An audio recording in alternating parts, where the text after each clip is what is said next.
NATO should defend Sweden, Finland if attacked. NATO official. Berlin, Reuters. NATO should defend Sweden and Finland in the event of an armed aggression, although neither country is an alliance member, a senior NATO official said on Wednesday at an event that underscored growing concerns about Russia's military buildup.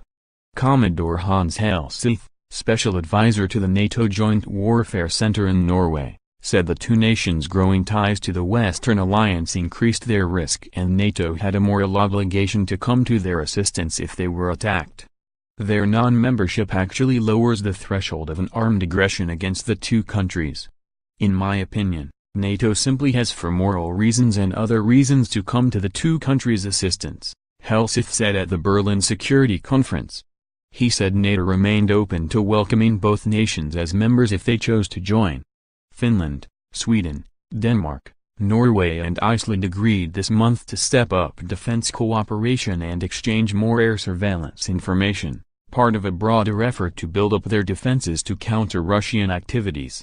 Officials from both Finland and Sweden spoke at the conference about their concerns about Russia's military buildup in the Arctic and Northern Europe in general, citing its 2014 annexation of the Crimea region of Ukraine as a wake-up call. The two countries take part in NATO military drills, but they are not governed by Article V of NATO's foundational treaty, which says an attack on one member is an attack on all. Both countries know any move to join the alliance would create a backlash in Moscow, which opposes any expansion of NATO. A senior Russian foreign ministry official on Tuesday called for efforts to rebuild ties with European countries, including more communication among military experts.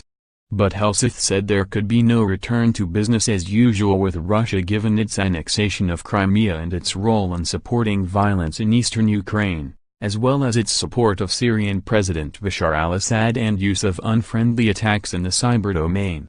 Top military leaders from NATO and member countries spoke at the two-day event about their efforts to build up a bigger deterrent to any military aggression by Russia. U.S. Lieutenant General Ben Hodges, who heads U.S. Army forces in Europe, said Russia had missed a big opportunity to mend ties with the West by not being more transparent about military exercises this year. U.S. and NATO officials say Russian forces far exceeded the 13,000 threshold beyond which a country is obligated to invite military observers. Russia says Western officials are exaggerating the scope of the exercises. Hodges said Western nations had achieved an unprecedented level of information sharing during the exercise, and said he hoped that would continue even as NATO expands its own capabilities to rapidly move forces to the eastern flank.